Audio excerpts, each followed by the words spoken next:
Hi students, I told you that I would tape a video today on simplifying expressions, and I'm also going to tape a video on solving equations using the square root, and I'm going to do that in a separate video. So today we worked on what we had started talking about on Friday. And what I'm talking about when I say simplifying expressions is if I have an expression such as b in your packet, which actually was a homework problem, minus 3x to the fourth minus 2x minus 9x squared minus 2. So I have this expression, and I'm going to add it to 3x to the third plus 2x squared minus 5x minus 7. So somebody asked today in class, Ms. Wise, do these parentheses mean anything? In this case, they do not, because I am just combining this expression and this expression. And so what that means is I need to combine like terms. So I look here, and I have a 5x cubed and I have a 3x cubed. If I combine those two, I add them together, it's going to be 8x cubed. And we'll write it in the proper order in a second. I look here at my term negative 3x to the fourth, and I see that I don't have anything else, so I'm just going to bring that negative 3x to the fourth down. Then I have negative 2x, and I have a negative 5x. So when I combine those two, it becomes negative 7x. And I have a negative 9x squared and a positive 2x squared, and when I combine those two, it becomes a negative 7x squared, because I'm just adding or subtracting the coefficients. And then if I have a negative 2 and a negative 7, I combine those and it's negative 9. So when I combine these, this would be what I would come up with, or simplify that. But when we simplify it, we always write the highest exponent first. So I go in order from greatest to least. So in this case, it would be negative 3x to the fourth plus 8x cubed minus 7x squared minus 7x minus 9.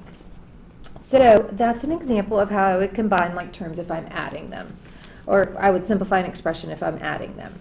Now we go on down, and number 2 kind of takes care of two different situations. It takes care of multiplying, and it also takes care of distributing a negative or subtracting. So I'm looking at D, which was part of your homework also. So I have negative 2, and then I have in parentheses 3x plus 2y, and then I have minus 5x minus 6y plus 2x minus 7.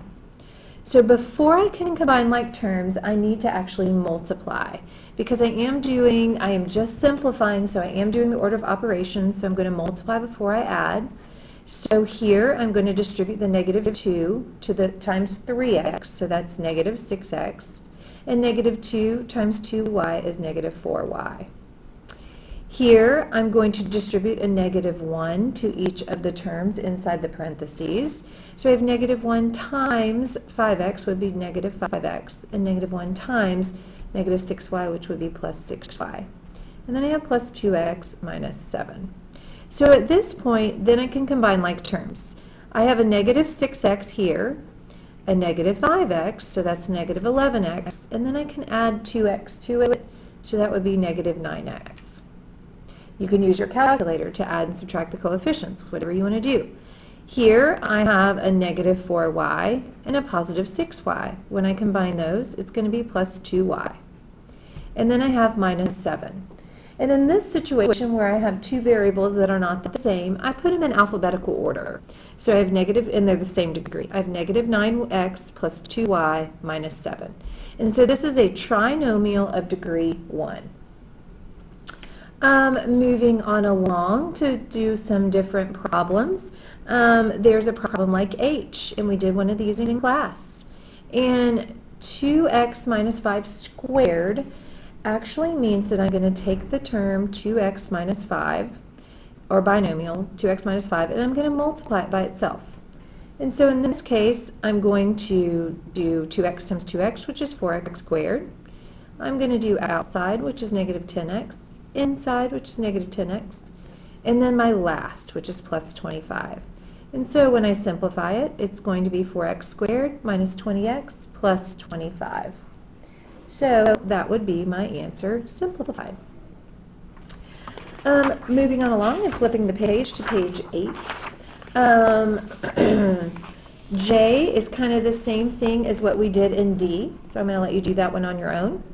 And then I have M, and M, I'm going to go ahead and I'm going to change my sheet of paper because I have to do a couple of things here. In M, I need to first, and I'm going to kind of cover up some of the work that I did here. First, I need to find the perimeter. And to find the perimeter of this, I'm going to add up all of my sides. And so when I add up all of my sides, I'm going to add up like terms. So here I have 6x plus 6x is 12x, plus 12x is 24x, plus 14x is 38x, plus 12x is 50x. So in other words, I'm going to take all of these sides and I'm going to add them together. Sorry about this. So I have 6x minus 4 plus 6x minus 4 plus 12x plus 3 plus 14x plus 13 and then plus 12x plus 3. So I have 50x when I combine all my x's, and then I have negative 8 plus 3 is negative 5 plus 13 is negative 8, or positive 8 plus 3 is positive 11. So my final answer for the perimeter, which the perimeter is the outside edge, is 50x plus 11. Now the area is a little bit more complicated because the area consists of a rectangle that has 12x plus 3 as one side and 14x plus 13 as another. And then it has a triangle, and I'm going to do it like this, that has 6x minus 4 and 6x minus 4 as the base and the height. And that I just got from my triangle here. And notice I've put my right angle down here at the bottom, so it looks like what I normally see. So area is going to equal to length times width. So area is equal to 14x plus 3 times 12x plus 3. Oh, that will be plus 13. So I'm going to do first, so 14x plus 12x is going to be 168x squared. And then I'm going to do outside, which is going to be 42 plus 42x. And then I'm going to do inside, which is plus 156x. And then I'm going to do last, which is plus 39.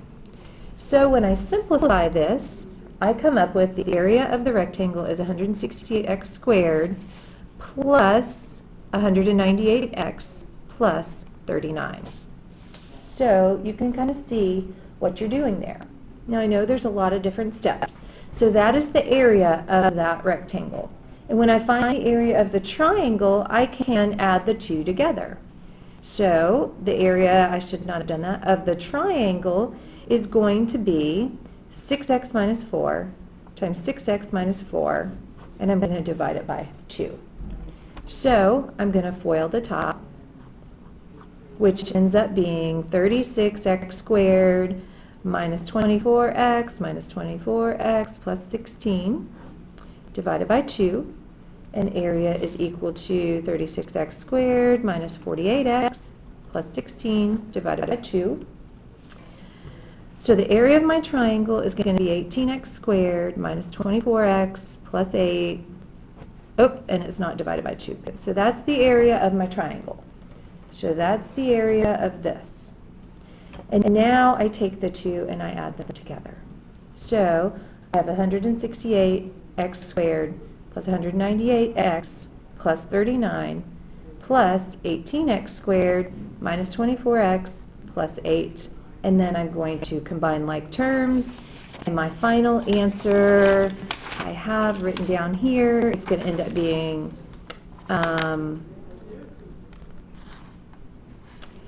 I'm going to add 168 plus 18, so that's going to be 186x squared.